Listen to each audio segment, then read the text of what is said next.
Hello everybody. Today we are going to break down how to invest and what to invest in when it comes to just an overall concept of an account.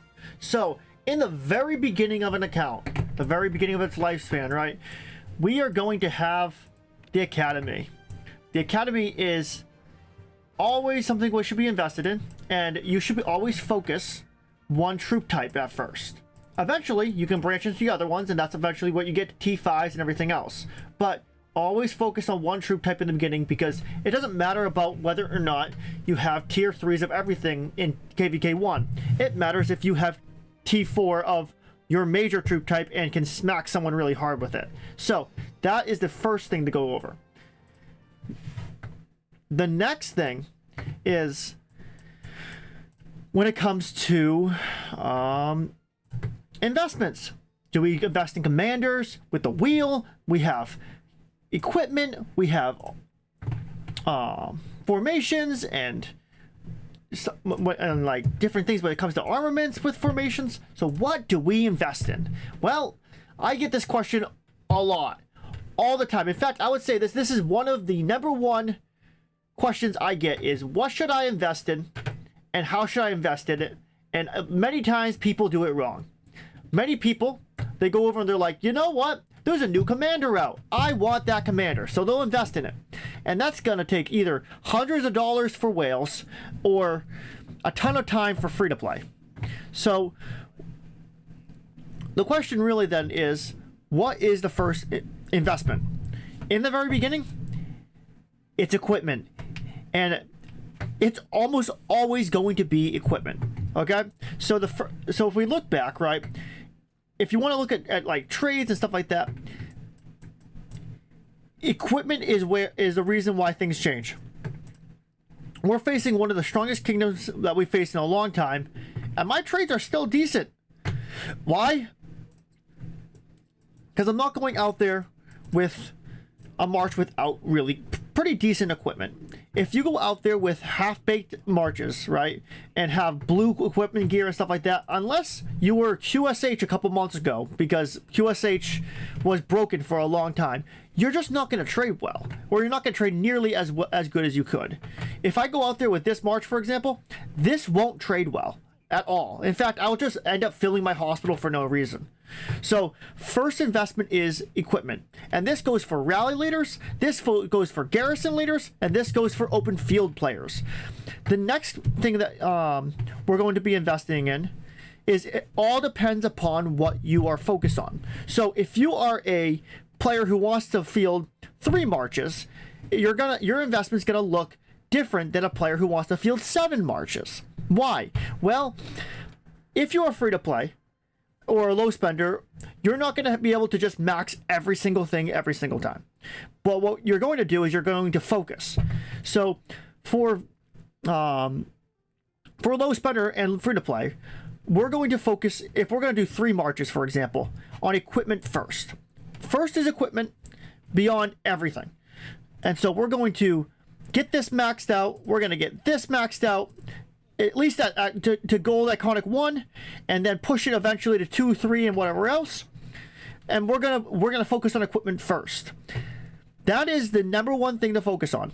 3 marches, full gold equipment.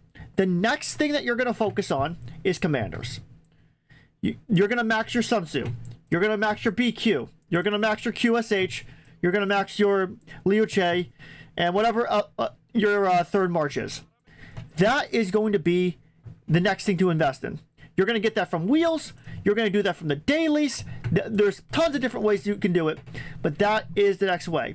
The reason why, the third way, the reason why though is because the chance of getting almost nothing on those events is still relatively small. You're going to get tons of resources, tons of speed ups, and you're going to be useful with all of those. But that brings me to my third thing we're going to invest in, and this is going to be minor. It's going to be large expenses for minor gain, right? So if you look here, we have our armaments. Our armaments are crazy to get stronger. That's just how it is. It takes long periods to get armaments. and there's very few ways of getting them. The armaments are also few and far between when it comes to events. One of the only events we have is the tower, or whatever it's called. Basically, what that event is you pick different things, you spend gems, you grab an armament. The issue is, again, the investment is so large and the outcome is so small. The most you're going to do is push this pity, so maybe you get a rare armament from it, right? That's going to cost you close to 200,000 gems around, if not more. And you're going to get this pity to go once for one rare armament, and so it's majorly not worth it. These rare armaments, for the record, do make a difference. Your marches will do better with stronger armaments, but armaments, to push them faster, is really, really difficult. So again, the order of which we are going to invest things in is, first, equipment. Equipment is key. For rallies and garrisons, though, things are going to change immediately. So for free-to-play and low spender, we are going to do equipment, get armaments with time, and get commanders with time. For rally leaders, they're not going to be focused on 5 or 6 marches here. They are going to be focused on one. So they're going to get this maxed out equipment, and then they're not going to make a second one. What they're going to do is immediately go to armaments. And that sounds like completely crazy, but it's going to take such a large investment to get these armaments up that, in general, the commanders will just come almost naturally to them, because of these are whale players usually, and they really have to go basically all in and try to get these.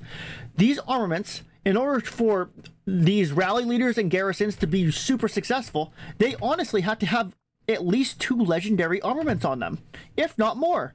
So you're looking at a player who has put a lot into this, and the stats in this.